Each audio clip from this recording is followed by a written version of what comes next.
The day I inherited my Aunt Helen's law practice, my husband's family didn't even try to hide their disappointment.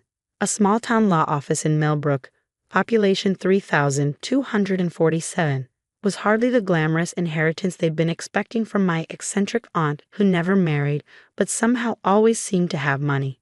A law office? Victoria Peters examined the dusty waiting room with the same expression she'd use for a gas station bathroom. "Rachel, darling, you can't seriously be considering keeping this place." I ran my hand along my aunt's solid oak desk, remembering countless afternoons spent here as a child, watching her work with an intensity that made even hardened corporate lawyers nervous. "Actually, I am. Aunt Helen built something special here." "Special?" My husband James snorted, adjusting his designer tie. "It's a dump in the middle of nowhere. The furniture alone is probably older than both of us combined." He wasn't wrong about the furniture's age. Every piece in Helen's office had history. The Victorian desk, the leather chairs, the massive bookcases filled with leather-bound volumes. Even the oil painting of the town's founding father that hung behind her desk had been there for as long as anyone could remember. Helen was. Victoria paused, searching for a diplomatic word. Unique. But surely she left you something more than this. Investment accounts, property? That woman always had money, even as she lived like this. She gestured vaguely at the modest office. I thought about the letter Helen had left with her will, written in her precise handwriting. "My dearest Rachel, what I'm leaving you isn't just a law practice, it's a legacy of justice. Look carefully, dear. The truth isn't always where people expect to find it. The practice is profitable," I said, opening one of the recent ledgers. "And it serves an important role in the community." "Community?" James laughed. "Rachel, you went to Harvard Law. You were on track to make partner at Goldman & Pierce. This isn't a career move, it's career suicide." I closed the ledger carefully. James had never understood why I've left corporate law, even before Aunt Helen's death.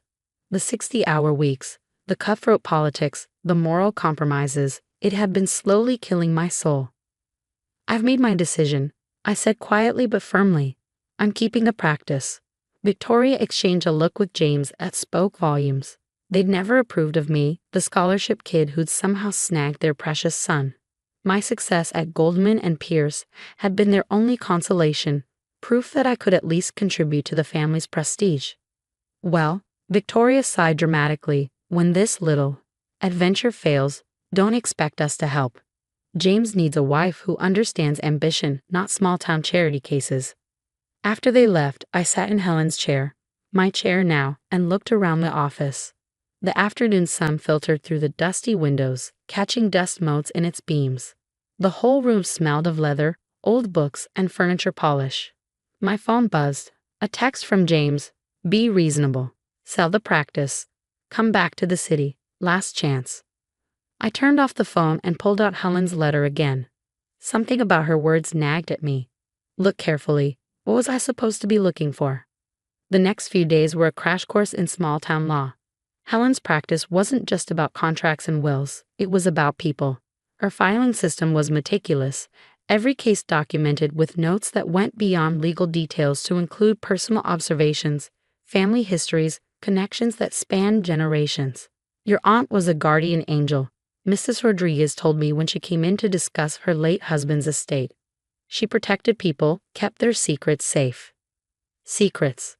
That word kept coming up as I met with clients. Everyone in Millbrook seemed to have them, and somehow, Helen had been their keeper. It was during my second week, late one evening as I was organizing files, that I noticed something odd about the founding father's portrait. The frame hung slightly askew, and the wall behind it seemed different.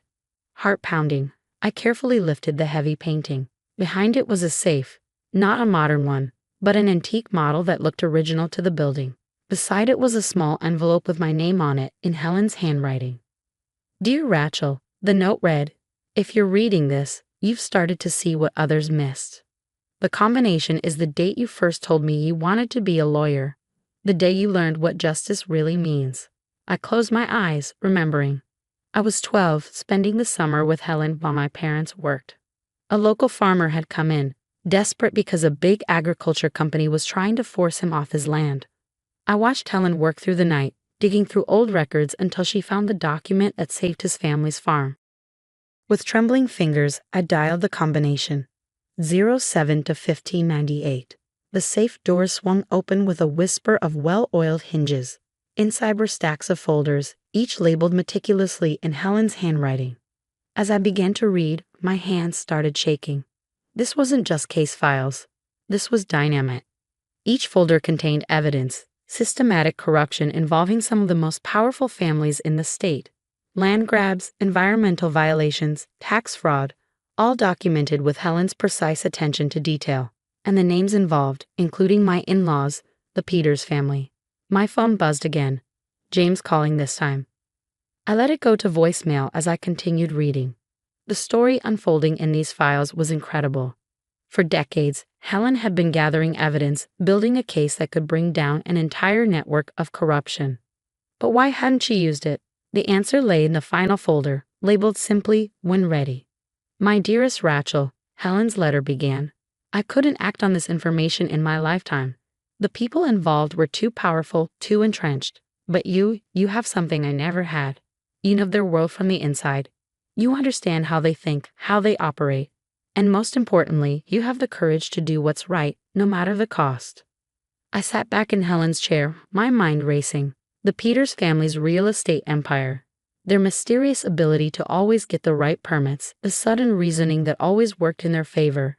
It all made sense now. My phone buzzed one more time. A text from Victoria. Dinner tomorrow night. Non-negotiable. Time to discuss your future. I smiled, gathering the files carefully. Oh, we discussed the future all right, just not the one they had in mind. Tomorrow night, the Peters family would learn that some inheritances are worth more than money. Some are worth their weight in justice. And Aunt Helen, it seemed, had been playing a very long game indeed. The Peters family mansion was exactly what you'd expect from one of the state's most prestigious real estate developers. A sprawling Georgian estate with manicured gardens and a 3-car garage that probably cost more than my aunt's entire law office. I adjusted my simple black dress, the one Victoria had once dismissed as outlet quality, and checked my briefcase one last time. Helen's files were organized chronologically, each piece of evidence ready to be revealed at precisely the right moment. Rachel, darling. Victoria's voice carried across the marble foyer. So glad you could join us. James was worried you might be too busy with your small-town concerns. I smiled, accepting her air kiss. I wouldn't miss this for the world. Good evening, Rachel. Charles Peters, my father-in-law, barely looked up from his Wall Street Journal. I trust you've come to your senses about that law practice. Actually, I said, setting my briefcase beside my chair, that's what I wanted to discuss tonight. The dining room could have hosted a state dinner. Crystal chandeliers cast warm light over the mahogany table, while uniformed staff served what was probably a $1,000 bottle of wine. I've been going through Aunt Helen's files. I began watching Victoria's face carefully, found some fascinating cases, including quite a few involving Peter's development. Charles lowered his paper slightly. Helen Morgan handled some minor zoning issues for us years ago. Nothing significant.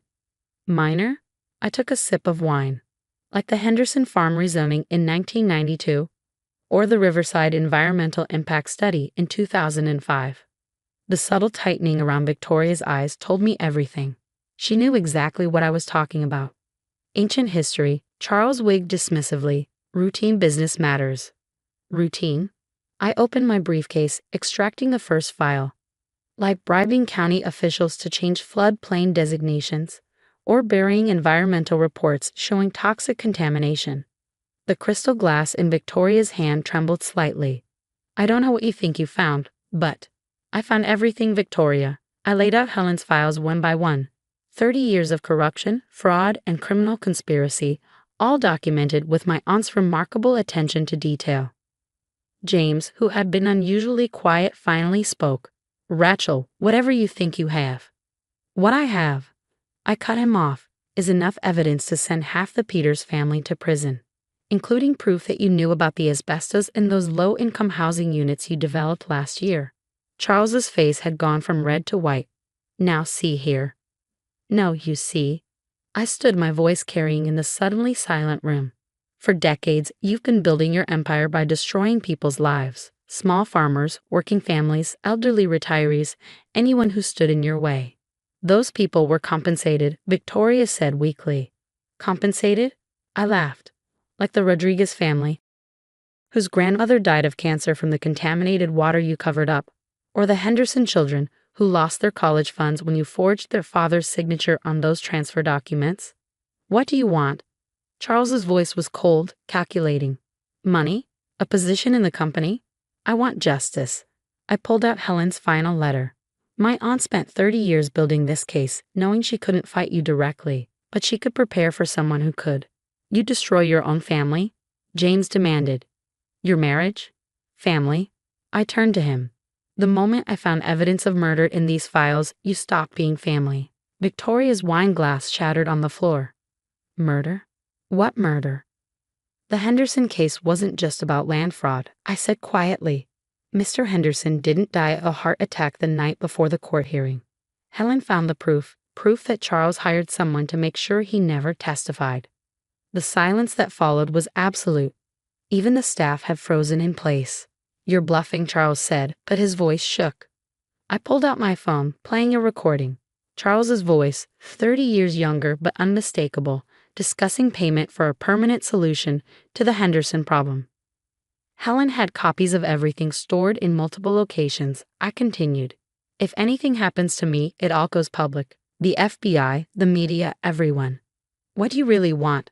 Charles asked again, his empire crumbling before his eyes. I laid out a thick document on the table. Full confession, complete restitution to every family you've wronged, and Peter's development transfers control of all its properties to a community trust, which will ensure affordable housing and environmental cleanup. You'll destroy decades of business. You destroyed decades of lives. I cut him off. Sign the papers, or I start making calls. The next hour was a blur of signatures, tears, and recriminations. Victoria collapsed into her imported Italian sofa, while James alternated between begging me to reconsider and threatening legal action. But Charles knew he was beaten. Helen's evidence was too thorough, too damning to fight. By midnight, it was done. Peter's development would be transformed into a community benefit corporation. Every family they'd wronged would be compensated, and Charles Peters would face justice for Tom Henderson's death. As I left the mansion for the last time, Victoria called out weakly, "We gave you everything. Position, status, a place in society." I turned back. "No, Victoria, you gave me nothing. But Aunt Helen, she gave me something priceless. The chance to do what's right." The next few months transformed Millbrook. As the truth emerged, more victims came forward. Helen's files helped prove every case, every claim. Peter's developments, luxury developments, became affordable housing. Contaminated land was cleaned up. Families received compensation that changed their lives. James filed for divorce, of course. The society pages buzzed with speculation about the Peters family's charitable reorganization of their business empire. Only a few people knew the full truth, that a small-town lawyer had spent decades building the case that would finally bring justice to her community. I kept Helen's office exactly as it was, down to the painting hiding the safe. But now that office represents something more. Proof that sometimes the most valuable inheritances aren't measured in money, but in the power to right old wrongs. 1 year later, I sat at Helen's desk, my desk now, reviewing a new case. A young farmer was fighting a big corporation trying to seize his land through questionable means. I smiled, opening my laptop to begin research. On the wall, Helen's painting hung straight and true, hiding an empty safe. Its contents had served their purpose, but its legacy lived on in every case I took, every wrong I helped right. Mrs. Rodriguez stopped by with homemade tamales, just as she used to do for Helen. "Your aunt would be proud," she said, looking around the unchanged office. "You're carrying on her real work." I thought about the letter Helen had left me, now framed on my wall. The truth isn't always where people expect to find it. She was right. Sometimes it's hidden behind paintings in small-town law offices. Sometimes it's buried in decades of careful documentation. And sometimes it's in the simple act of choosing justice over power, right over might. The Peters family had thought Aunt Helen's inheritance was worthless. They never understood that some legacies are worth more than all their mansions combined.